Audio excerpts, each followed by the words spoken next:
Welcome, everybody, to Freelance Writing Direct. I'm your host, Estelle Erasmus, the author of Writing That Gets Noticed, Find Your Voice, Become a Better Storyteller, Get Published, and it is now a course at NYU and an elective towards the journalism certificate.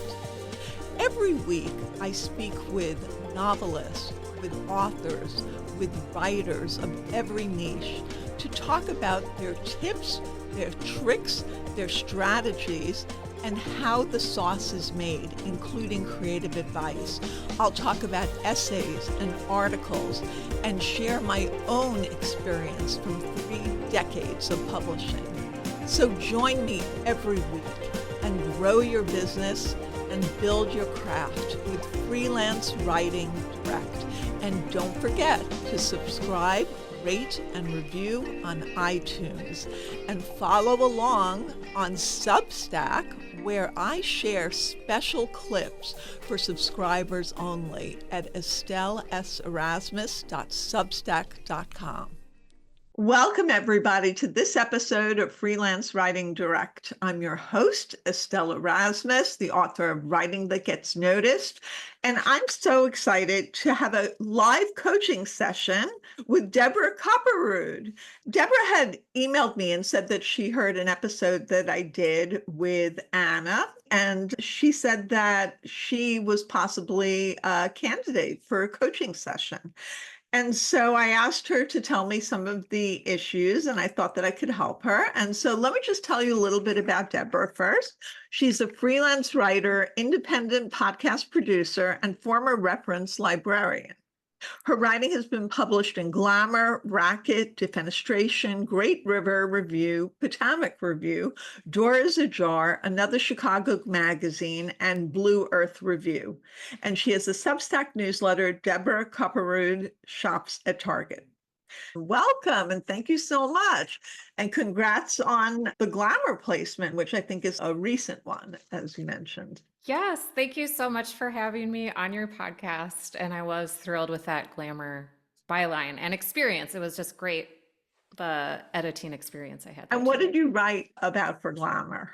I wrote a first-person reported essay on acne podcasts and how listening to podcasts by acne experts in like nutrition and dermatology really helped me with the skin issues that I've had for a super long time.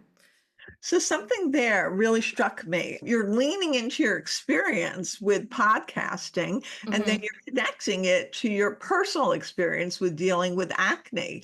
And so you melded the two in a powerful way. And that's why Glamour was interested.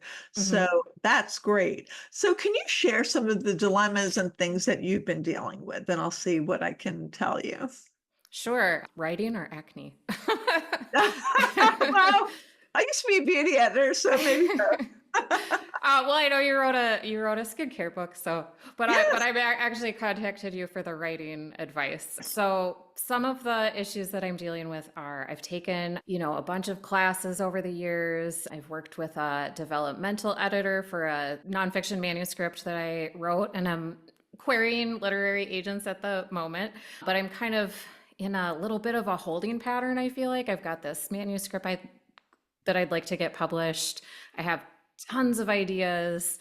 I've also have some fiction ideas possibly, but only so much time in the day and in my life. So I'm wondering, like, where should I focus? I can't be so all over the place anymore. I think I've had some success. And so I'm just wondering, like, what lane should I go down in order to keep pursuing this career?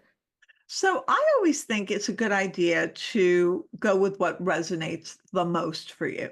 So what is most important to you at this moment in time?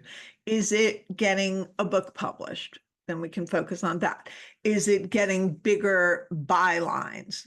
Then we can focus on that.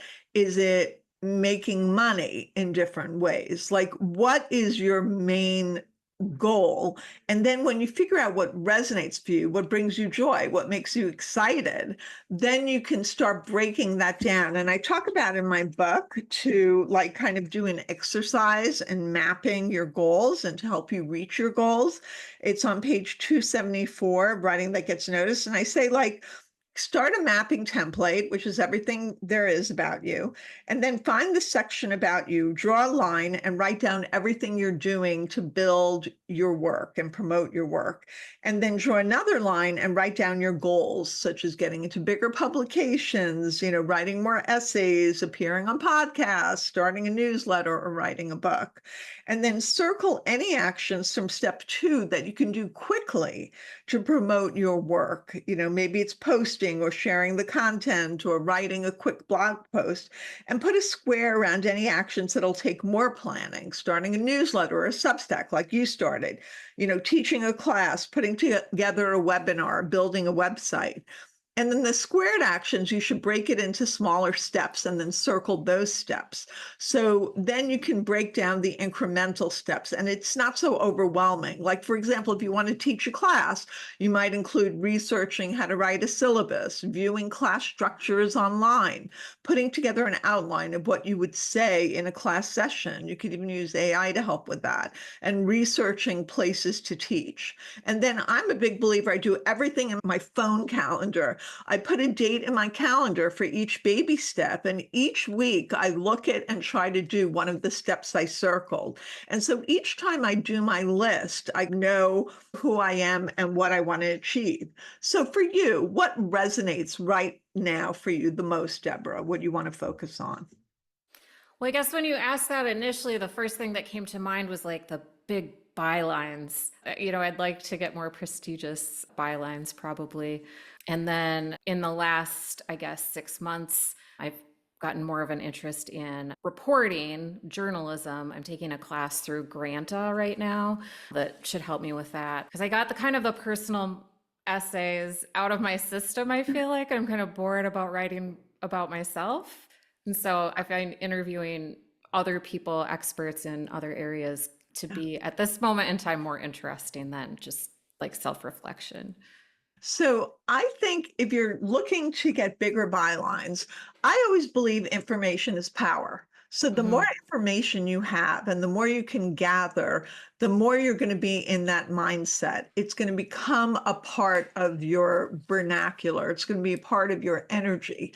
So I would look, first of all, you want to find the people who are the gatekeepers or the editors of the publications that you want to write for. You want to know names. And because people today, it's not like the old days of publishing where I started in, which was like very segmented and you were an editor. I mean, I was never like that. I was an editor and a writer and I did everything, but everybody else was much more segmented and didn't do a lot of different things. Today, an editor is a writer. An editor wants to get a book out. An editor has a book coming out. So people are everywhere. They're on LinkedIn, they're on X, they're on Threads. They're on Blue Sky, they're on Instagram, of course. And so I would find the editor names, I would follow them on LinkedIn, I would follow what they're tweeting and make notification if you're on Twitter or Threads, so you can get notifications, even Instagram. And then it starts becoming, you'll see what they're sharing, you'll see what they're writing about. I know several people who've met different editors because they're saying, I'm going to speak at this event. And then the person would go to the event and see the editor there. Or I do an editor on call series for NYU. And so people will go online for that particular series and it's free and they will hear an editor speak. And so they'll get more information.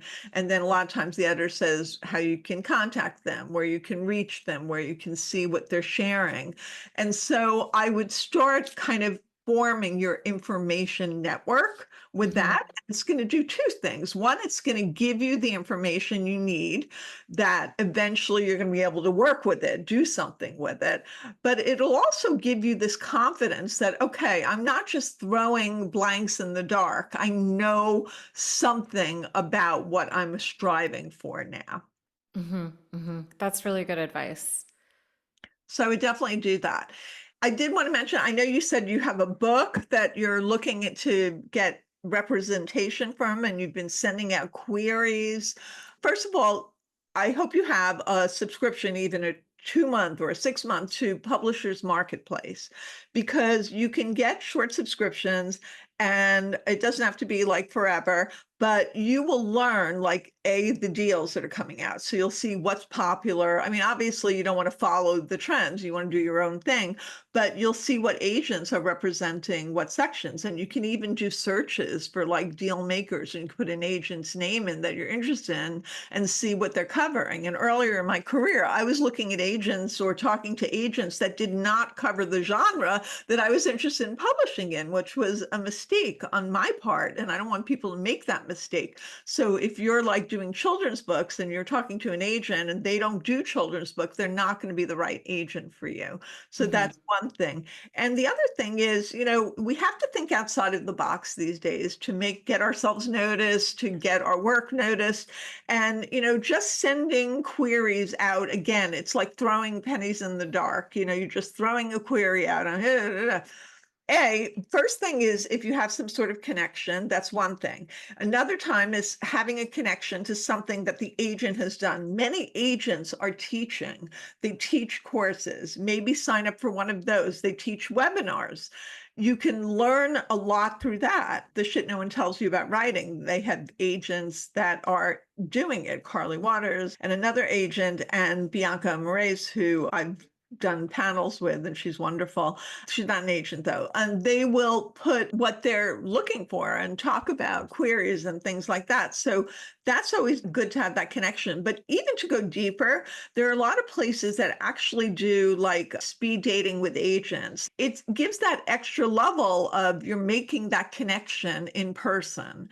And so that could be very useful. And there are a number of places that do that, like the Atlanta Writers Conference will do that. So you can go there and you can meet agents and you can see earlier what the agents do. So if you do a search, conferences that offer agent meetings, you will find a whole slew of places that do that. There's a whole business now built around agents going from city to city and even having virtual meetings or in-person meetings.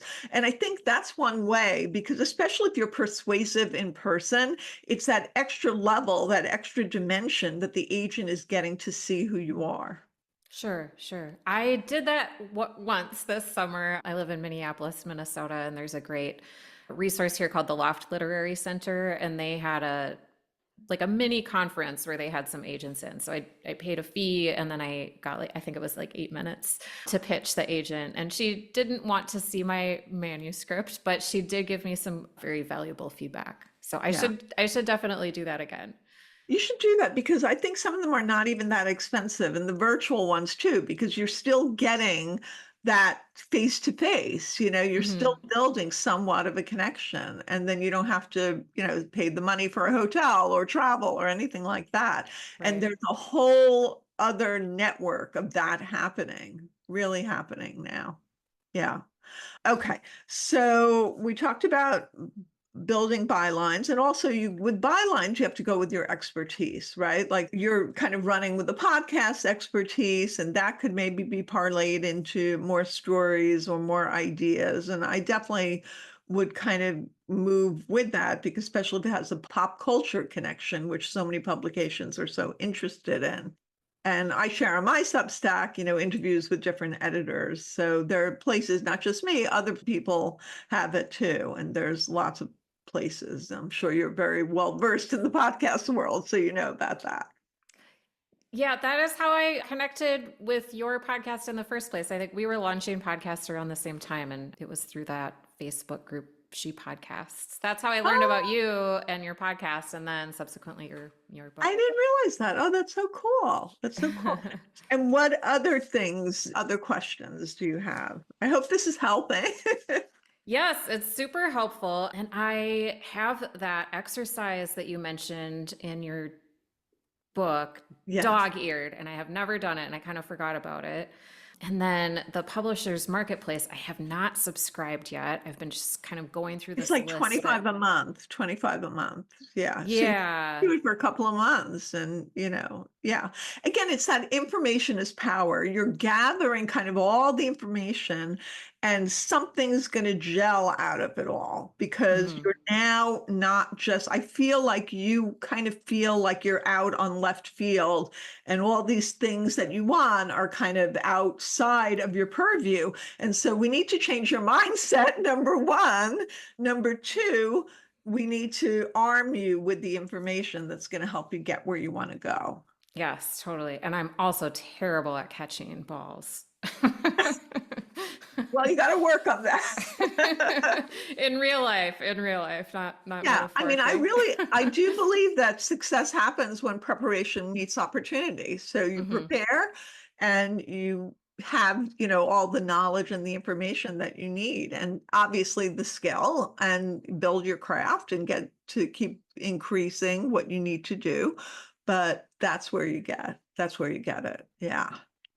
One question that I didn't email you in advance about when to stop persisting. Like, I have some ideas that are like, I guess, the kill your darlings. Like, when is there like a certain number of times that I've pitched something after which you would tell me to give it up? Like, is it a dozen? Is it 20? Is it five? Yeah.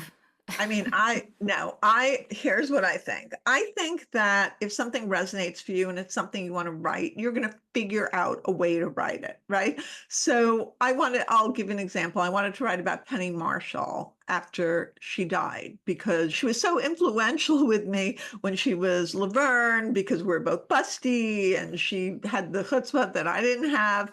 And I just kind of admired that. And so I wanted to write about it. I wrote an essay, but I was past the eight ball. Like, it had gone on already. People have written about her at that time. And so what I did and what I recommend doing in my book is to set up a Google alert. I set it up for anything Penny Marshall, anything having to do with everything connected to her. I kind of did a mind mapping. And I thought, okay, she did Big and League of Their Own. And I just put all those kind of terms in my Google. I set up Google alerts for those individual terms. And lo and behold, 3 years later, I got a notification that a series on Amazon Prime based on A League of Their Own was coming out. And so I thought, that's my hook. That's what's going to make it timely and relevant and a lead in to how important she was to me. And in fact, it was. And I pitched it to the Ethel, AARP's The Ethel, which is 60 million readers, and they took it. And so that was 4 years after she died. So my advice is never give up. If there's something that you think is valuable, you just have to find the right hook. And you have to find if it's an idea that you feel has maybe been written about a lot or played out, you have to find a new timely element that could connect with maybe a celebrity, somehow bringing it back into the zeitgeist, or it could connect with some sort of new revelation or anniversary about something. Maybe it's like a war and it's like the anniversary of something that happened in your family history. Maybe it's, some sort of new study or poll that has come out connecting to that. And we see that all the time. I mean, music will come out and then it'll connect to something that was a big moment 20 years ago and giving people the impetus to be able to write about it. So celebrities are cold and then they're hot. And, so it happens with ideas as well. So I think you just have to kind of bake on the idea and see what you can collect around it and that kind of thing. Do you want to share any of the ideas? And I can see if I could just give you like a little suggestion. One idea that I've pitched several places is that I had a party for my car when it turned 100,000 miles. So kind of a silly thing, but it actually kind of relates to broader issues of like climate change and waste and mindful consumerism. At least in my head, it's a great idea. No, I like it. I mean, a Mhm. party for a car. How else do you personalize your car? And is it only your car that you personalize? Right. Well, I kind of started out with the idea like, oh, this could be like the new gender reveal party, like a silly party that you have when your car hits a high mileage milestone. And then the more I thought about it and I wrote kind of a draft of it, I thought, well, this has actually some maybe meaningful points to it. I feel, this is just my gut, that it's like part of a larger story. If you want to go article way, that it could be part of a larger story of like how we personalize our items, right? Like some people personalize their cars. They name them. I name my cars, and I haven't had a party for them, but that kind of thing. And maybe there's something else that, maybe people have some kind of ceremonies around their houses or something like that. Maybe it's ceremonies among objects that we personalize. Like you have to like almost make it a trend and then find the supportive evidence that it could be a trend. And then you would have anecdotal information. And to kind of help build your platform, I would frame it around your story with your car. So what you did, but you're not alone. The idea is you're not alone. The idea you're showing in editors, this is more than just me.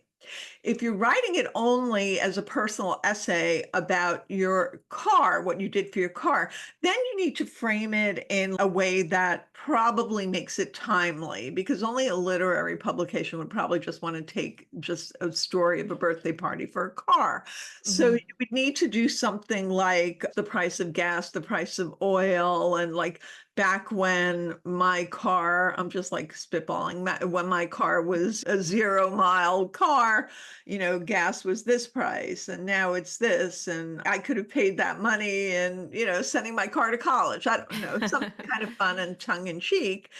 And I would connect it with maybe celebrations, like maybe, the idea is we celebrate so many things in life. After the pandemic, we had a real sense of the moment and being present in our lives. And one way that I use this knowledge that I gleaned, right? So you're taking something, you're making it a moment, and they're saying, and this is what I did with what I learned. And this is what people can do too. And this is how it made me feel, right?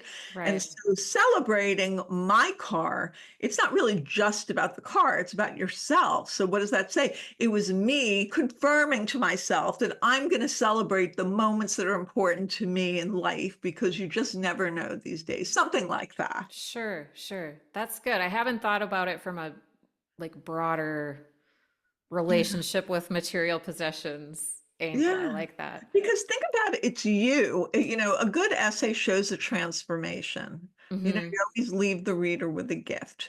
So what is the transformation in you? Why this now? Why did you, Deborah, think, oh, I want to acknowledge my car and, the 100,000 miles? Like, what did that mean? Was it 10,000 miles you spent driving somebody to college? Was it going to caregiving your elderly parents? You see, you add the layers in and the depth and the Hmm. through lines, and then it becomes something bigger. Hmm. Yeah, that's a good way to approach it. So, Deborah, you were telling me you had a Substack. Can you tell me the name of your Substack? It's Deborah Copperud Shops at Target. Okay. So I'm not sure I get that, because it doesn't really tie in with what I know about you and what I know about your goals. And also, Target right now, you're not getting the SEO juice from it. Target itself is getting the SEO juice from the name Target. So I'm wondering if there's a better name for that. And I understand that you wanted to have your name in the title, and I get that. But there needs to be like, what are you trying to really say with your Substack? That's a good question. It started kind of as a joke and kind of an experiment because I was going to teach, and I did end up teaching a class on newsletter writing. So I just kind of played around with it. And this is a silly hobby of mine, but I like to shop at Target and I like to take pictures of like misshelved items. So it just started as kind of an offshoot of this silly little hobby that has nothing to do with anything that I want to write about. So Yeah. So wait, so the idea is misshelving things. So can we make a broader stroke idea about it? Like, do you look at the world and figure out things in its proper place? Maybe it's Deborah puts you in your place, or maybe puts your life in place, or something like that, like a broader theme. Yeah, that would be definitely better because I've gotten some followers or readers, whatever you call the people who subscribe to your Substack, mostly when I write about local Minneapolis politics. And so Target also has nothing to do with that either. I kind of like putting in your place, because you can then have a post on Target and saying, Hmm. as well as talking about politics gone awry, I'm also finding the wrong things on the shelves. And it kind of just fits in with like some brand that you might be creating, right? Hmm. Yes, that's a good assignment for me to come up with a Yes, more yes. meaningful name. Yes, you should definitely be looking at that, and retitling that. But I think you have a lot of fodder to work with. Yes, this has been super helpful. Oh, kind of a small point of the question. So you asked me to submit a bio, and I Yeah. submitted a bio, and then I listened to one of your podcast episodes, and then I was like, oh, my bio's not long enough. So I went back in and I added some things, but I don't know. I have a couple of degrees that are not, I mean, they're fine, but they're not from fancy schools, and there's a long time ago. I'm in my 40s. So should I even be including my education in You my need bio at to. this point? No, I mean, I think your bio is fine. I mean, I think, you have your clips in there. You have, I don't think you need to bulk it up. I really don't. Okay. I expect to hear good things from you, because I know, you just have to have the attitude that you can make it happen. You will. Yeah, well, thank you so much for the advice and the confidence boosting, and not just this episode, but your book has been such a resource to me, and your podcast as well. Thank you. That means a lot. And I'm just so happy to be able to share the things that I've learned, hard-worn knowledge. So thank you, Deborah. It was such a pleasure. And I look forward to hearing an update from you. Yes, thank you so much. Follow me at EstelleSErasmus.com on my website, and on social media, which is Instagram, TikTok, and Twitter, at Estelle S. Erasmus. And we're now on YouTube for Freelance Writing Direct. Follow along, and soon everyone will be reading what you're writing.